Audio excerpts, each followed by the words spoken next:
અહીંયા અમદાવાદ નોકરી માટે આવ્યો હતો, પણ રહેવાની સગવડ માટે મને અહીંયા સરખેજ આશ્રમ છે, ભારતીય આશ્રમ, ત્યાંની મને વાત મળે એટલે હું ત્યાં પીજીમાં રહેવા માટે ગયો હતો. ત્યાં મને એક સંતની મુલાકાત થઈ હતી, જેનું નામ ઈકા બાપુ છે. ઈકા બાપુ જોડે મેં વાત કરી અને બેઠો તો એમણે મને જમાડ્યો, કારવ્યો અને પછી મારી જોડે ઘડીક વાતચીત કરીને કહ્યું કે તને રહેવા કારવાની સુવિધા અને નોકરી પણ હું અપાવી દઈશ.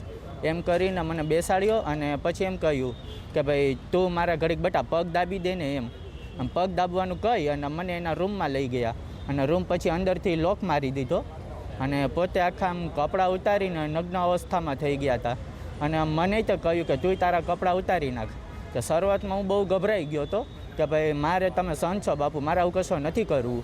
તો મને પરાણે હાથ પકડી અને બેસાડ્યો અને મારી પાસે પરાણે કપડાં ઉતારાવ્યા અને મને એમ કહ્યું કે કંઈ વાંધો નહીં બટા, સંતોની સામું શરમ ના હોય એમ કરી અને એના બેડ ઉપર મને સુવડાવી અને મારી પાસે આમ અશ્લીલ કામ કરાવડાવ્યું છે, શરીરની માલિશ કરાવડાવી છે, હસ્તમૈથુન કરાવડાવ્યું છે અને સાથે સાથે મને કહેતા રહેતા હતા કે આ વાત અત્યારે આપણી બંને વચ્ચે જ રહેવી જોઈએ, બહાર કોઈને કરતો નહીં એમ. નકર અહીંયા એ કે આટલા કોન્ટેક્ટ છે, અહીંના ટ્રસ્ટી કે મુકેશ પટેલ છે, ખાલી એક ફોન કરે તો પણ એ કે તને ખબર છે અહીંયા હું થઈ જાય એમ.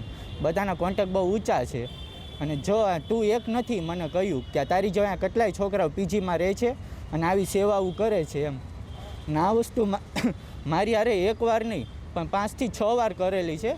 છેલ્લે મેં કંટાળીને આ ફેસલો લીધો છે કે હવે મારે આ વસ્તુ નથી કરવી, કે કોઈ બીજા જોડે મારે આ વસ્તુ ન થવી જોઈએ એની આશ્રમમાં.